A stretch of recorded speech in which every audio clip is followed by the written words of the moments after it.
Basketball, right? What's this one? Football. Soccer. Soccer. Technically What does this look like?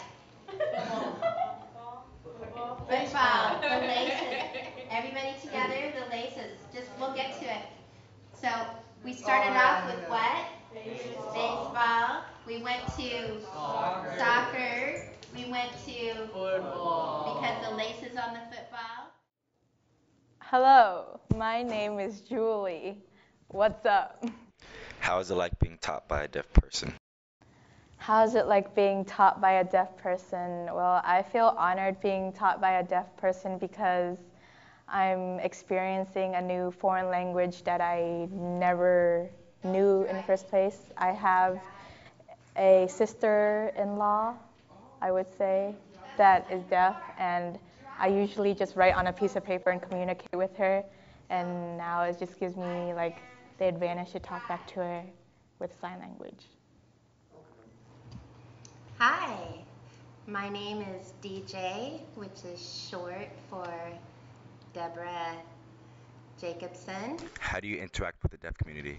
Interacting with the deaf community is really interesting because you start combining cultures.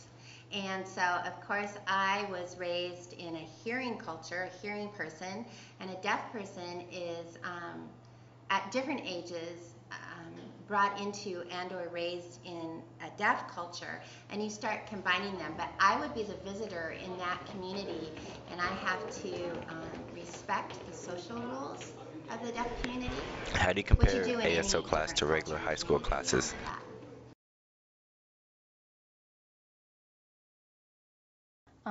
ASL class compared to a class in high school, it's very different because our number one rule in ASL is no talking. So basically, it's always signing with your hands, and emotions through your face to tell people what you want or are thinking about, rather than talking with your voice.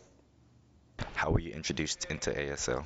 When I was a little girl, 12 years old, it just so happened that I was in a normal, regular, quote-unquote neighborhood, and we had new neighbors move in, and the mom and dad were deaf, and they had a couple little hearing kids, and I started babysitting for them, and they started teaching me ASL. Do you enjoy learning ASL? I enjoy ASL because it's a new foreign language. So like I've taken Spanish and like no English, so it's another thing to have on a transcript, and it would look nice, and it's a lot of fun too, because you guess a lot, and a lot of times you'll get them right or parts of it right, because it's like you do it every day, you just don't know it.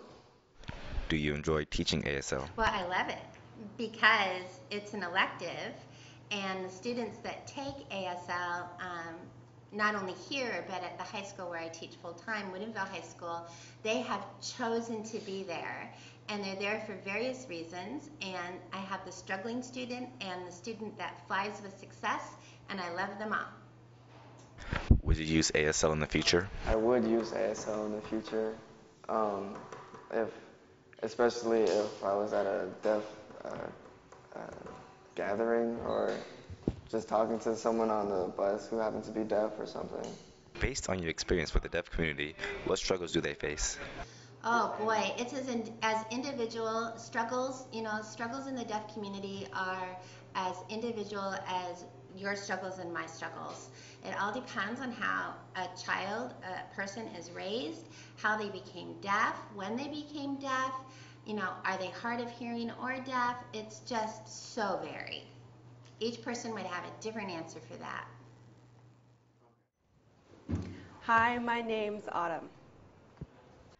How do you compare ASL 2 to ASL 1?